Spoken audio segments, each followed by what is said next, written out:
my channel. Kenalin, nama aku Andini Nur Ramadan. Aku dari kelas 2 Sistem Informasi C Politeknik Kalteks Riau.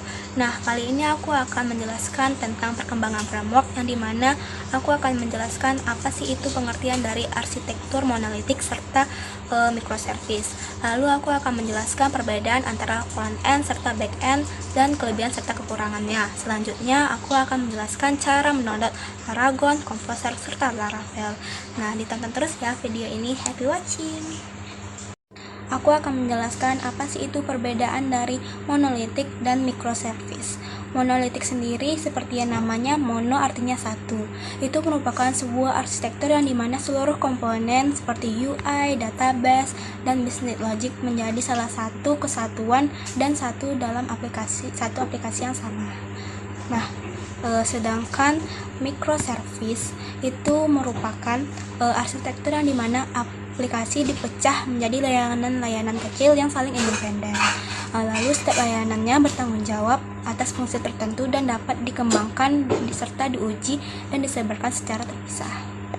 Selanjutnya yaitu kelebihan dan kekurangan dari monolitik serta microservice. Untuk monolitik sendiri, kelebihannya yaitu mudah dibangun, mudah diuji dan dideploy, serta ideal untuk aplikasi dan tim yang lebih kecil.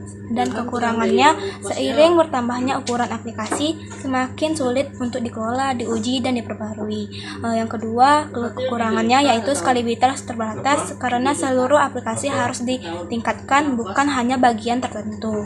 Nah, contohnya yaitu seperti aplikasi sistem akademik. Itu tuh dapat dikelola satu atau dua atau lebih orang, yang dimana UI, database, dan business logicnya berada di dalam satu project. Itu merupakan contoh monolitik. Untuk microservice sendiri, contohnya seperti aplikasi e-commerce seperti Tokopedia dan Shopee. Nah, di Tokopedia dan Shopee ini memiliki tim khusus yang melakukan maintenance pada setiap servisnya seperti pembayaran, chart, katalog, ataupun iklan dan promo. Sehingga satu servis terkadang dihandle 5 orang atau lebih dan tidak terikat dengan servis lainnya. Bahkan contoh untuk microservice. Materi selanjutnya yaitu front end serta back end. Front end sendiri merupakan bagian yang langsung dilihat oleh pengguna dan melibatkan tampilan dan interaksi baik di halaman web atau aplikasi. Nah, biasanya teknologi yang digunakan itu yaitu HTML, CSS, JavaScript, dan pada umumnya menggunakan framework seperti React, Angular, atau Vue.js. Selanjutnya ada back-end. Back-end merupakan bagian yang bekerja di balik layar seperti menangani bisnis logic, database, dan server yang tidak dapat dilihat secara langsung oleh pengguna. Teknologi yang digunakan itu seperti PHP, Node.js, Java, Golang, dengan database MySQL, PostgreSQL, dan MongoDB. Siapa sih yang bertanggung jawab dalam pengembangan front-end dan back-end dalam suatu proyek? Nah, jawabannya yaitu full stack developer. Mereka akan bertanggung jawab dalam mengakomodir pengembangan front-end dan back-end dalam sebuah proyek. Mereka sendiri akan mempertimbangkan database antarmuka pengguna atau UI dan logika bisnis untuk membangun sebuah aplikasi. Pada umumnya, full stack developer tidak akan terlibat terlalu dalam pengembangan detail front-end, melainkan cukup menggunakan template yang sudah tersedia, kemudian menyesuaikan dan menyusun komponen pada template tersebut sesuai dengan kebutuhan pengguna. Baik, selanjutnya saya akan menampilkan cara mendownload Laragon, Composer, dan Laravel. Langsung saja. Oke, yang pertama kita akan mendownload Laragon. Kita buka Google, lalu pilih website Laragon. Nah, kita akan masuk ke bagian download Laragonnya. Kita pilih bagian edition, ada tulisan download Laragon 173 MB. Nah, kita klik aja. Nah, setelah terdownload, maka kita akan pergi ke bagian file, klik download. Nah, di sini udah ada Laragon yang kita download tadi. Kita klik aja. Akan muncul seperti ini, lalu klik OK. Nah, ini kita pilih file untuk bagian Laragon. Next, install. Kita tunggu untuk proses penginstalan beberapa saat. Dia agak timer sedikit lama, ya guys. Kita tunggu aja sampai selesai. Nah, setelah selesai langsung klik finish. Setelah kita klik finish, akan muncul tampilan Laragon seperti ini. Eh, Kalau misalnya punya kalian masih ada tulisan Laragon PHP 8.1, maka untuk mengubahnya kita akan pergi ke bagian Windows PHP Net Download Release.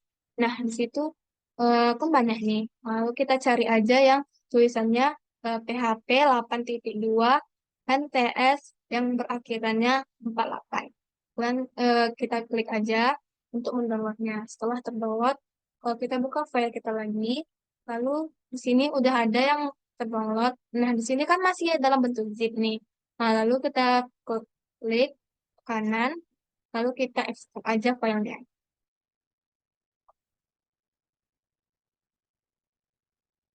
Setelah terekstrak, setelah terekstrak,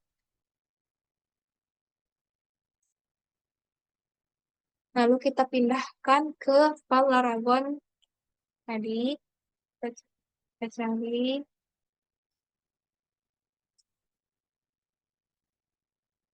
kita pindahkan ke Laragon. Nah, ini kita taruh di bin, lalu kita pindahkan ke PHP.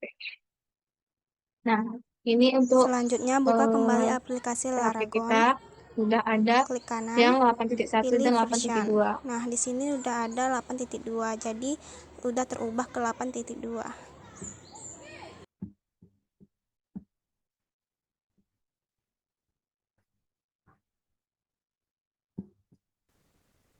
Setelah itu untuk mendownload komposernya sendiri, kita buka website get komposer.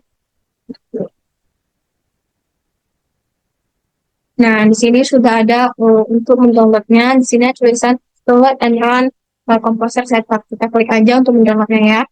Setelah itu, setelah terdownload, maka kita buka kembali file, klik download.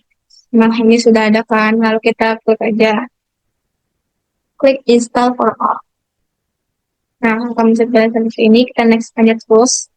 Ini pilih letakkan di file bin PHP 8.2 tadi yang udah kita pindahkan. Next, next, install. Nah, setelah terinstall, kita klik finish. Untuk menjalankan komposernya, pertama jangan lupa kembali ke aplikasi Laragon tadi. Kita start out, kita klik kanan, pilih PHP, pilih extension, cari tulisan zip. Nah, kita klik aja zip. Kita buka command prompt dengan Windows R. Oke. Nah, ini kan udah ada command prompt-nya kan. Lalu kita klik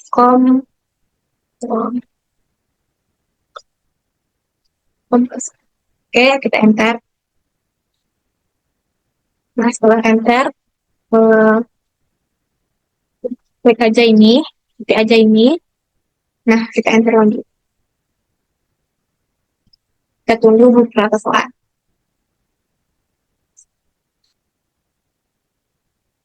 Lalu kita ketik cd titik cd lagi, terus c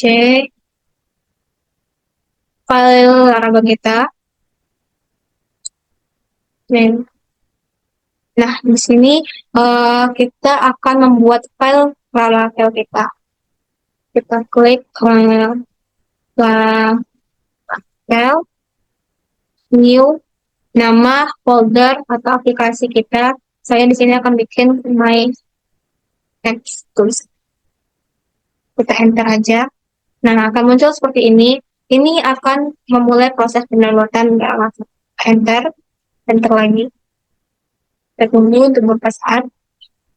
A few moments later. Nah, setelah muncul info application key set SQL ini, kita enter terus.